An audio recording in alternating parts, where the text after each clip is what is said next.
I don't have the time here, but can you remind me when it's time to finish for the break? Yeah. How much time do we have until 45. 35 minutes? Okay. Okay. So we're studying because we don't have the book now. We're not following line by line, but in a general way, we're following Yangsi Rinpoche's Practicing the Path, which is a commentary on Lama Tsongkhapa's great treatise on the stages of the path to enlightenment, which shows how we can progress from wherever we are at right now with our the level of our mind all the way up to complete enlightenment. In order to do that, we have to go through the three scopes. We have to lessen, reduce, and eliminate our obsessive attachment towards this life. So this is through the first scope of practices, meditation. Then one needs to contemplate the meditations, the topics in common with the practitioners of the middle scope, which is about eliminating the attachment to cyclic existence in general and generate the determination for liberation. And then based on that, one trains in the topics of a person of the great scope, which is about developing bodhicitta and practicing the six perfections. So we're still in the small scope. We saw up to we saw up to precious human rebirth. We finished that. So recognizing, that our human body is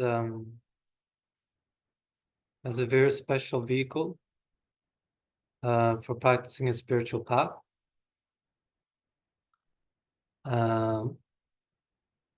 That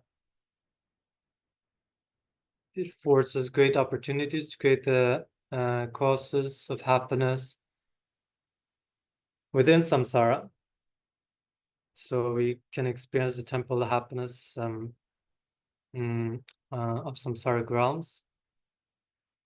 But even more important, that we can create the causes for the sake of liberation from samsara. And that we can, based on this human rebirth, develop bodhicitta and realize emptiness.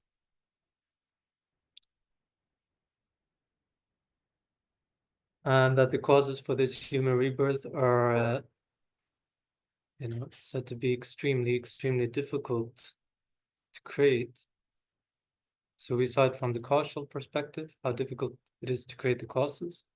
Then from the effect perspective, how difficult it is to actually find the freedoms and endowments of a precious human rebirth.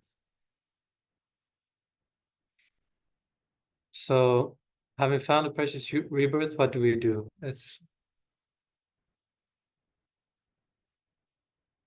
There is the, danger of complacency. Thinking, okay, now I found it. Great. I'm a very fortunate being. I'm very special. I'm sort of, in the special club of beings. Mm-hmm. But, I'm not doing anything special with it. I'm just living a completely normal life with a normal attitude for the sake of sense pleasures and for the sake of worldly concerns. So that makes our precious human rebirth only a word.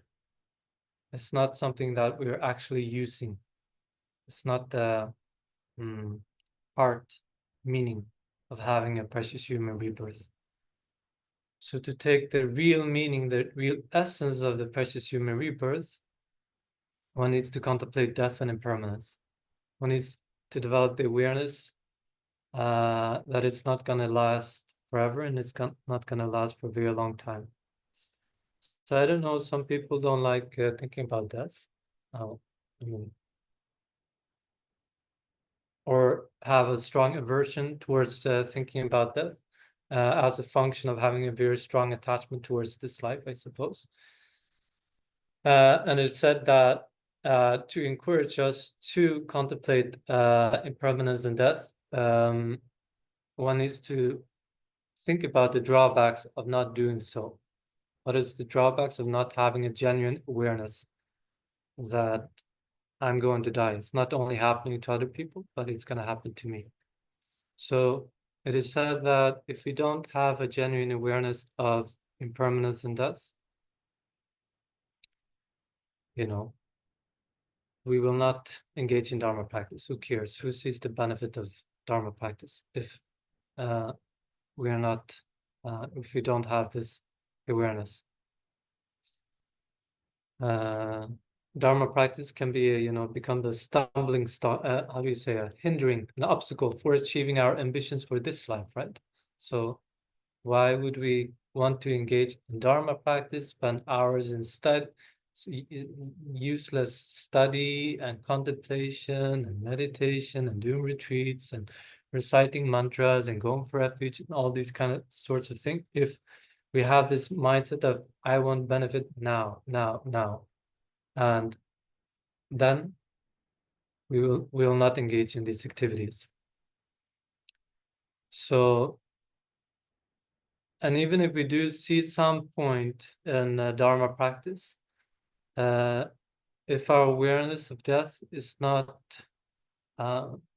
genuine, then we will postpone and we will think, yes, one day I will practice Dharma practice, but not right now. First, I need to sort out my things. And later, when I'm old, when I have money in the bank, etc., then I will do it. When the children have moved out, then I will engage in Dharma practice.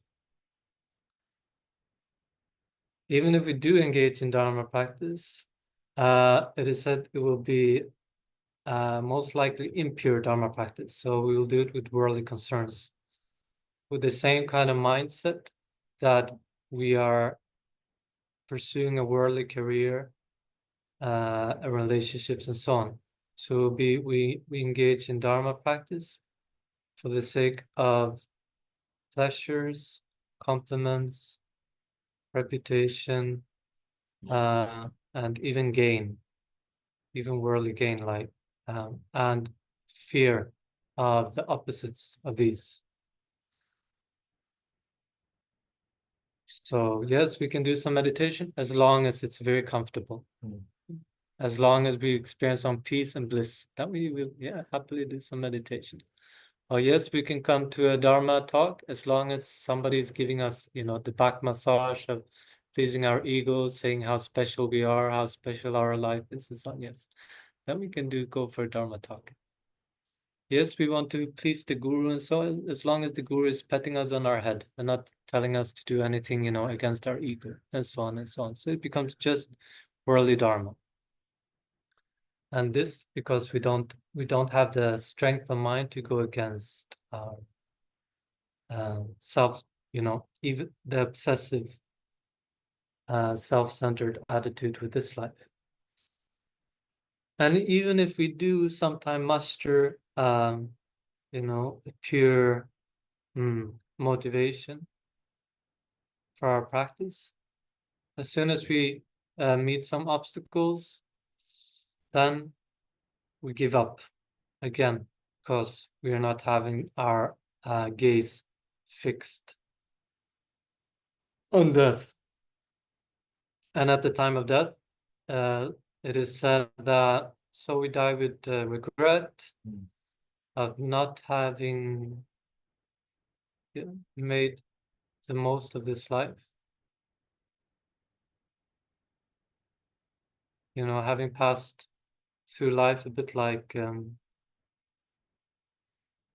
a mindless way, in different way.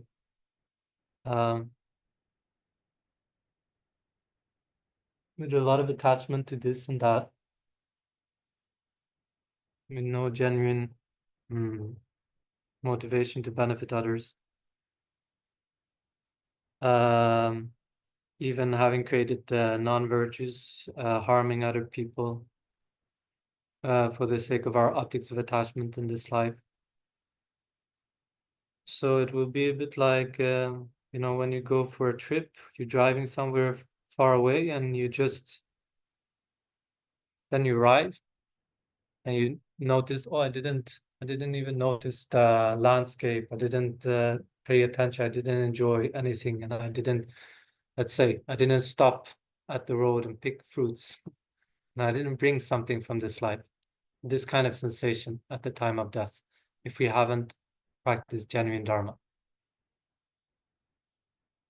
So, and the benefits of developing a genuine awareness of death are the opposites of these. So we will engage in Dharma, we will not postpone, we will practice purely, we will practice with strength, and at the time of death, we die happy, no regrets, with a sense of satisfaction that we have taken the essence of this life, we've made it very meaningful, and yeah, no worries about, you know, what's coming next.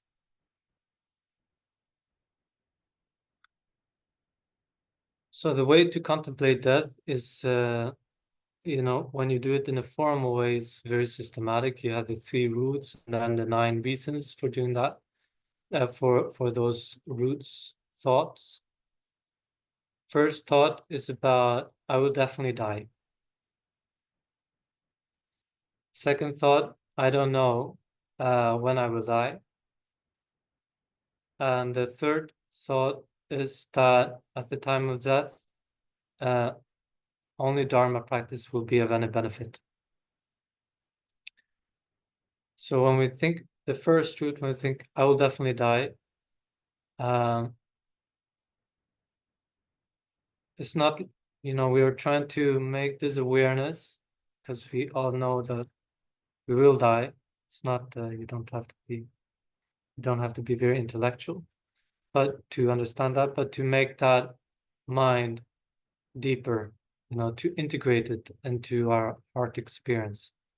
So then you think about it from various perspectives. You think that, you know, there is no sentient beings, nobody who's been born who has not also died, or who will not die. And you think from, you know, from the perspective of history, of, you know, no matter how much power, worldly power anybody had, they all ended up in the grave. They could wield armies, tell armies to go to different countries. They could, you know, commission great buildings. They had mastery over the life of death of people, saying you live, you die, and so on. Enormous power, and people looked up to them and so on, but in the end, they were helpless in the face of their own death. All the dictators, all the great emperors, etc., all the presidents, everybody died. So why not me? The great spiritual practitioners who had control over their life force, so they said, you know, from the Buddha himself, you know, up to our present gurus, they all pass. So we see in the end, nobody's protected from death. So why me? And then you think, not only is it sure that I'm going to die, but in every moment, I'm approaching death. So from the moment that I was born, from the moment I was conceived, I've always relentlessly been moving towards death. And they have, you know, in the Lamrim, it presents powerful analogies to think about with regard to ourselves. So we can think about ourselves as somebody who has been, you know, is going to the execution place and who is being led by, you know, some powerful guards. We cannot really escape. Just step by step going towards our execution place.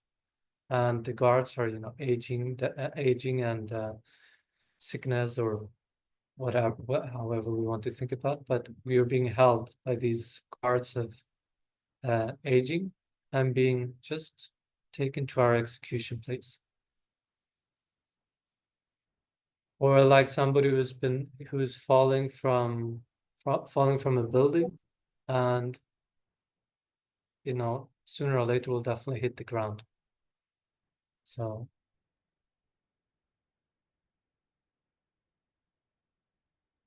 from the Buddhist perspective, I remember hearing from this, who said that, but some Lama said the bad news is that we're falling. The good news is that there's no ground. And that's, I think, the less attachment we have to this life, the less solid the ground of death will feel like as well. Yeah, we can think about ourselves, our life, like we're sitting in what's it called? This time glass, with the sand. A sand glass, maybe it's called. When the sand is sort of no, this one. So all these kind of analogies help us understand that just moment by moment, no matter what we're doing, we're always moving towards death. And that within this life, that's the third point, we waste so much time. I mean, waste, but from the Dharma perspective, not creating the causes for happy rebirth, for liberation, and for enlightenment. We spend so much time using our mind in mindless ways. So much time cooking, cleaning, working, conversing, and so on, but without a Dharma mind. We can use all these experiences, or try to use these experiences with the Dharma mind, but most of the time we're not even using the Dharma activities with the Dharma mind. Like speaking for myself at least. Not setting the motivation, not making sure that the mind is dharmic as we're doing it. Thinking it's enough to just recite the Mala of Mani Padme Hum while the mind is sort of wandering off. It's not. It's it's the mind. So recognizing this, even when I lie, there's quite a little time and not so much time to practice Dharma. So second point is about recognizing that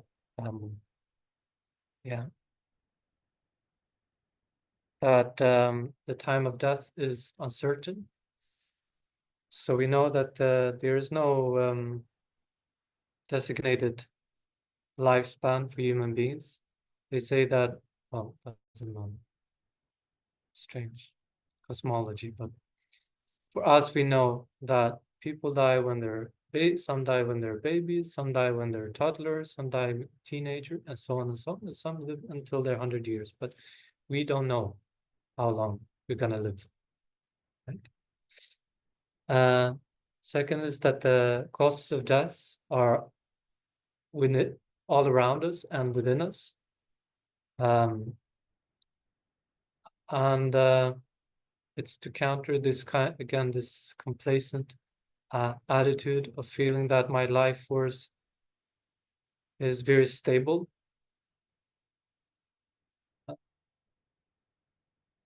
Of course, which, with our habitual mind, we develop this because if we have lived for years, for decades and so on, it feels like our life force is very stable. But then it's not, because we're so dependent on food, on oxygen, on all these conditions that supports our life. And, a few weeks without food, or a few days without water, or even a few minutes without oxygen, then finished. no more life. And the cause of death are surrounding us, and if that is in traffic, or if it is terrorist attacks. Like I was in Herzliya just a few days ago, and then this happened yesterday, and I was thinking, why not? It could have been me. Why not? This crazy guy, you would see a Buddhist monk, a heretic. And then why not? It's a good would be a good, he would give, would get points, bonus points for killing a heretic. So we never know. This kind of awareness, what will happen. And then to recognize that our body is, very fragile. Even if we're very strong, muscular, young, and so on, still the body is very fragile. Some small virus, which you cannot even see with the eyes, can kill you. Even if you're that, strong and young and so on.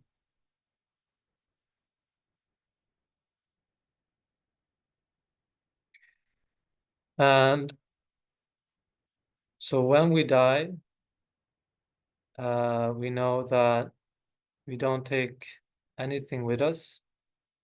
All the things that we have spent so much time accumulating, fighting for, sacrificed comfort for, our university diplomas, our relationships, our children, our money, our reputation, our knowledge. Nothing, nothing comes with us. And we have, many people, we spend so much effort in accumulating these things. So why not spending effort in accumulating virtues imprints, the things that can actually benefit us at the time of death? So you think, you go through the list of, so at the time of death, possessions will not benefit me. I don't bring even a shekel. I don't bring any relationships with me. I don't bring any passport. There's no consulate to go to, nothing. No military will protect me. It's just me alone going. And not even this body, which I was born with, and which my mind is sort of, I like this analogy of somebody, the monk said, like, your mind is like crucified to this body. It's so just nailed to this body, right? And not even this comes with us.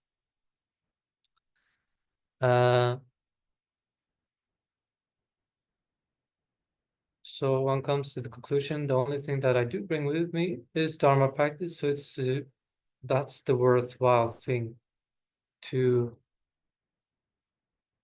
engage with whatever activity I can, to engage with that, with the Dharma mind, with the Dharma motivation.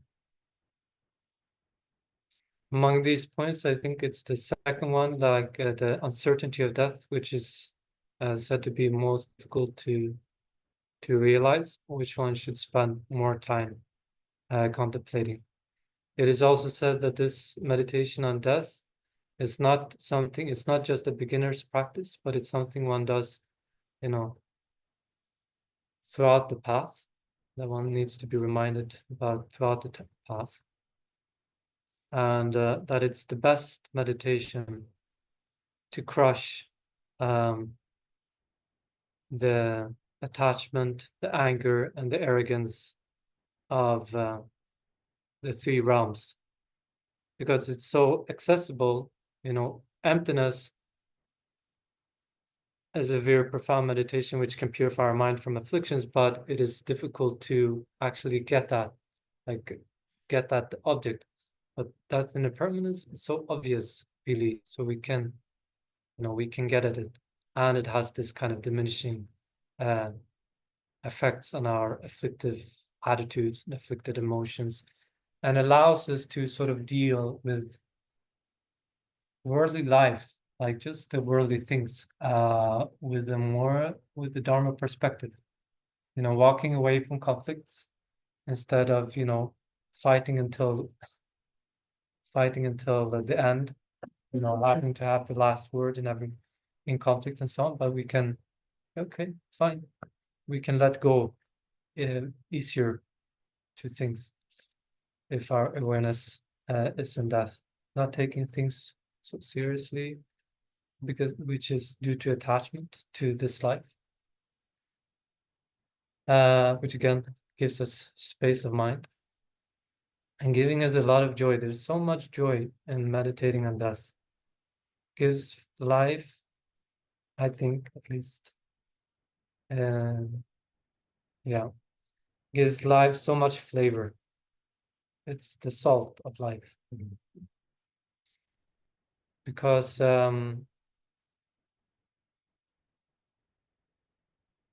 it's obvious. But when we don't take it for granted, that we will wake up after going to sleep, that we will go to sleep after having woken up, that we will meet again after having separated, that we will actually reach the destination we are setting out for, that we will even finish the book that we started reading, finish the meal that we started eating. When we have this awareness, this dull, sluggish, mechanical mind of taking things for granted is overcome by an awareness of death and impermanence.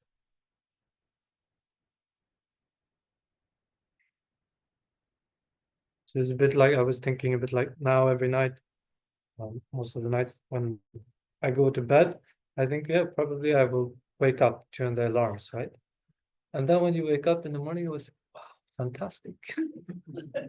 Fantastic. One night of full sleep. It's like this, you can't even take a full night of sleep for granted. And that makes sleep much more precious.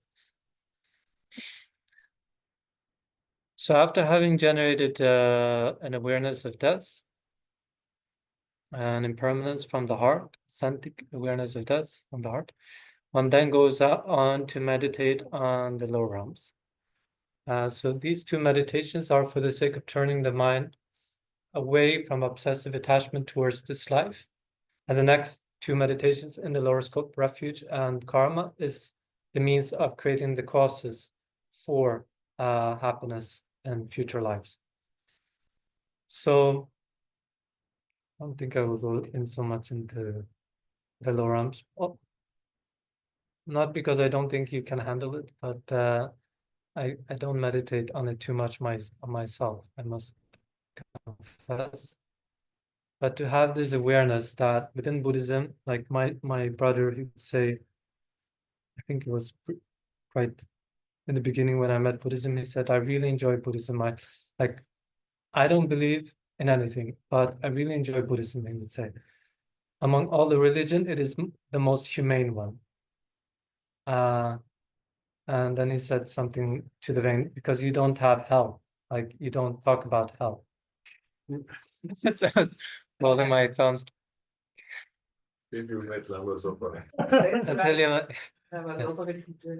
Talking about it for 8 hours. Yeah. Describing. So I had the intuition, I won't disturb that illusion of my body. If he thinks like this and he has a positive impression of Buddhism because of that, great. This is not his path, it seems, for now at least. And he's still a good guy and so on. And anyway, I cannot convince him of anything, so I don't have and I don't want to convince him about this either, but it's just this funny thing. Afterwards I wanted to say, no, we don't have one hell, we have 8. Oh, we have 16. Because we have 8 hot and we have 8 cold. What about AC? And then we have neighboring societies. So you see, I don't meditate on it so much, so I don't know all the details. But there are in Buddhism, they do posit hell realms. It goes back to the Buddha's teachings himself. And in the Lamrim, they are based on Asangas, I think yogic levels. So you would presume that it is based on the yogic experience of practitioners who've seen it directly. And we meditate on these lower realms, and of course, then we have the Hunger Ghost realms. It's another dimension of reality where people are not, in the hell realms, people are plagued by extreme fear, extreme pain of body and mind.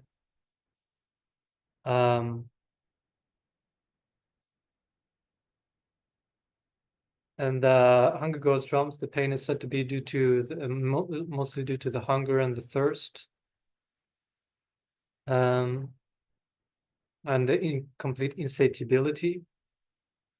And we don't normally, as ordinary beings, we don't see these realms, but the animal realm we do see, and we do see that it is pervaded by many sufferings of being abused, of having physical pains, being attacked, being eaten alive, diseases, stupidity, no opportunity to practice Dharma, so on. So that level of suffering is right in front of our eyes. We don't relate it to ourselves until we think about it on the Dharma perspective of rebirth and karma. So we contemplate the lower realms not to make our lives miserable or depressed, or to set ourselves in a chronic fear or something like this, or to become completely paralyzed human beings, but of course to generate what Rinpoche says calls wholesome fear, wholesome sense of fear, not wanting to engage in the causes that could lead to these rebirths. So meaning that as much as possible, we try to abandon in our mind, we try to abandon the concordant causes of the lower realms. So we, as much as possible, we try to avoid the 10 non-virtuous deeds, killing and so forth. We try to avoid and reduce in our minds from the mental states which induce those non-virtuous actions. So working on our anger, trying to eliminate our hatred, not wishing harm to anybody, on our extreme attachments, our greed, and so on, on our wrong views, trying to reduce those, like trying to at least, we give karma a chance, we give rebirth a chance, we think about it deeply before we say,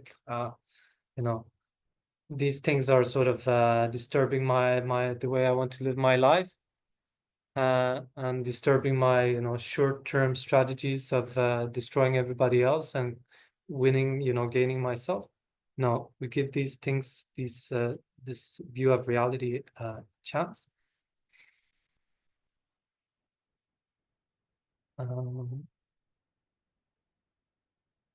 Because in Buddhism it is said that as long as we create the causes of suffering, we will experience the results of suffering.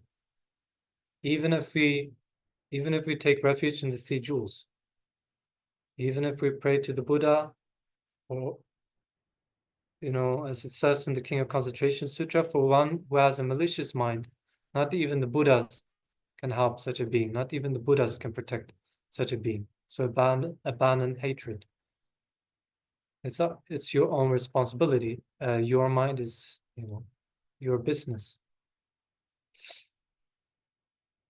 So that's the point of contemplating the lower realms, to avoid the causes for being reborn there.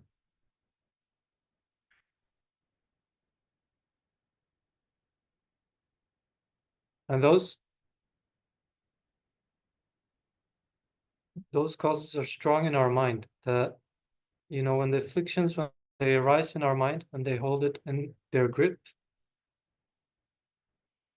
they make us act in ways that we didn't think that we would. Like we feel it's out of character, or that we would never do that. No, I would never, etc., etc. I would never transgress my vows, etc., etc. And you look down on the people that do those things.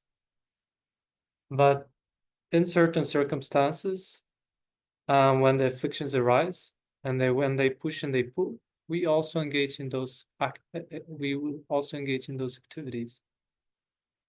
We should know that from our experience, that the afflictions are very strong, and unless we have strong antidotes in our mind that we have cultivated and that we can apply in response, then we will not be able to subdue them, but we will act under their influence.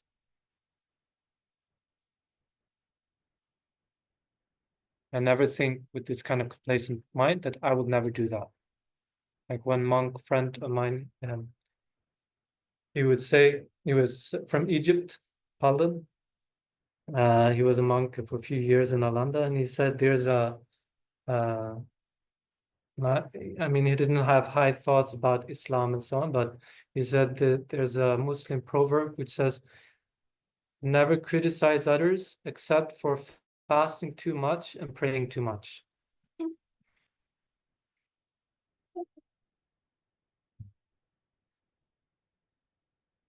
So after having generated, how much time do we have? 10 minutes. 10 minutes? Okay. Maybe tomorrow. So lower realms done like this.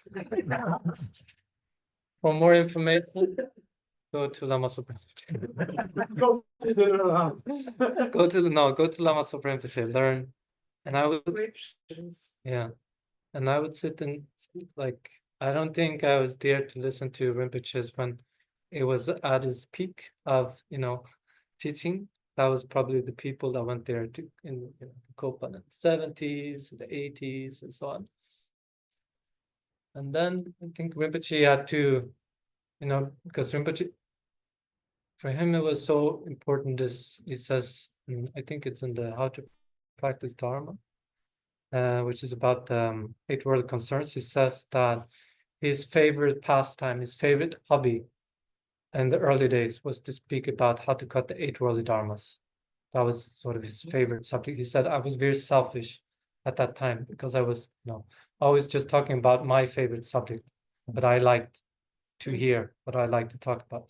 And all these poor Westerners who had come to Nepal to, have a good time, smoke some joints, drink some wine, find a girlfriend or a boyfriend and see good things, and then do a meditation courses. They would, be in front of this strange Lama was just talking about the hell realms. On and on and on he went in detail about various different sufferings.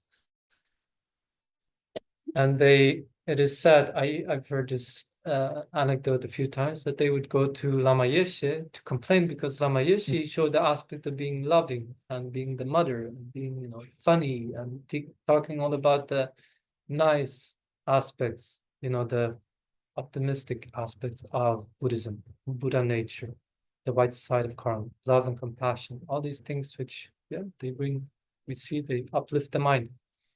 So they would tell him, look, this guy, your disciple is just going on and on and on and making us miserable. Ask him to stop. And he said, yes, dear. Yes, dear. I will talk to him. And then what I heard, he went to Lama Zopa Rinpoche's room, he knocked on his door, and he said, Sopa, more hells, more hells. So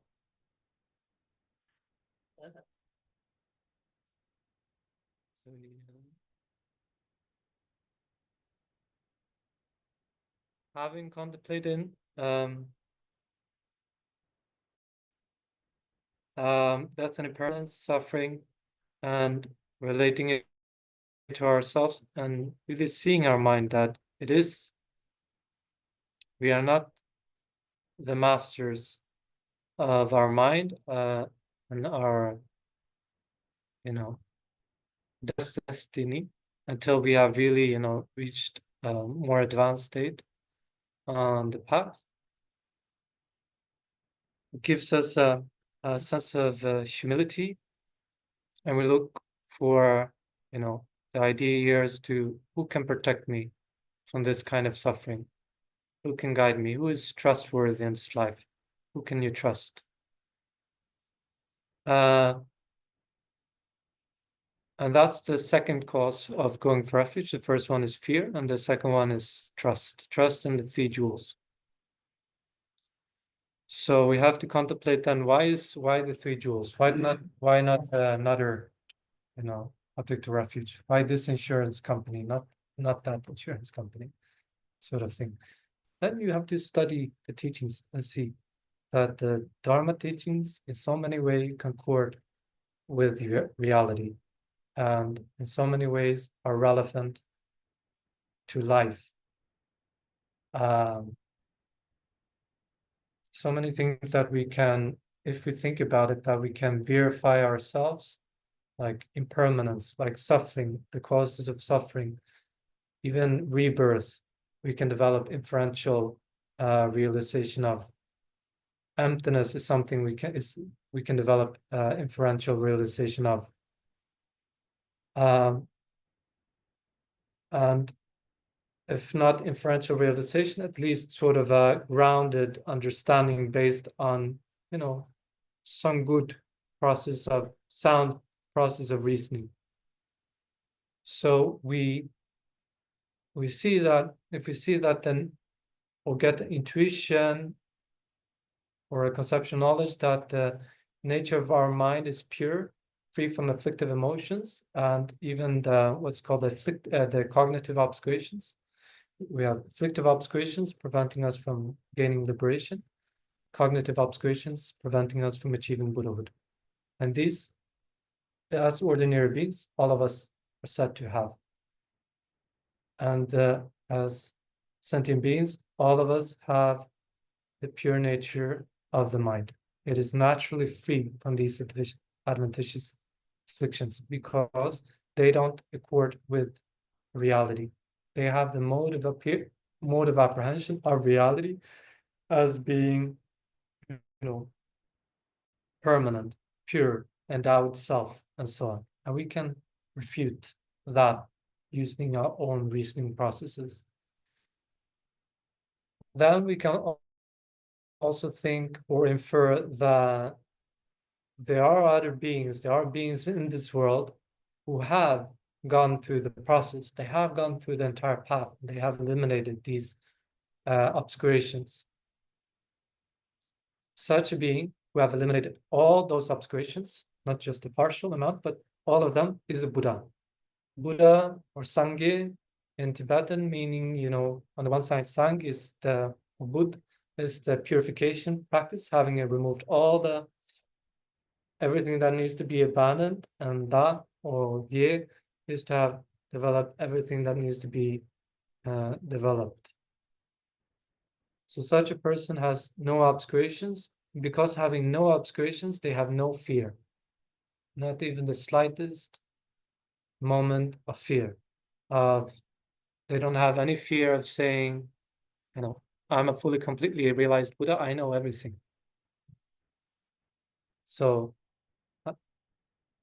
at the same time as Socrates was saying, he was hailed as the wisest person in the world because he said, the only thing I know, I know nothing, is that only thing I know is that I don't know anything. The Buddha was hailed as the wisest person in the world because he said, I know everything and I'm the greatest person in the world. Like among all the gods and so on, I'm the most sublime. I was reciting this prayer. I think my brother overheard me reciting this that we do in the beginning, praise of Shakyamuni Buddha. And he said, this Buddha, he has quite some self-confidence now. Stepping out 7 strides, not saying I'm the greatest in this world. Yeah, he has self-confidence and doesn't have fear to say that because having removed the obscurations. But it's not the deluded kind of self-confidence which a lot of people, exude. They think they're the greatest, and then so such a being has no fear. Yeah, this is the cliffhanger. Why? You see after the pause. So we have 50 minutes break. Yeah, we can just quickly dedicate the merits so we don't destroy any of that.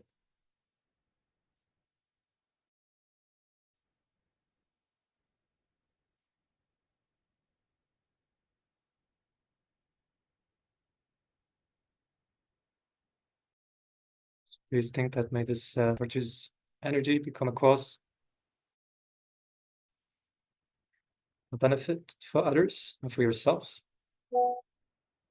protecting you and from suffering and its causes,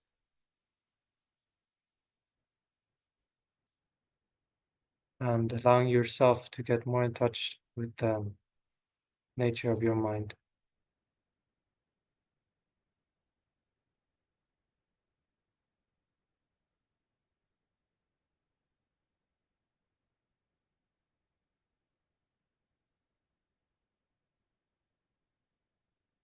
Good. Enjoy the break.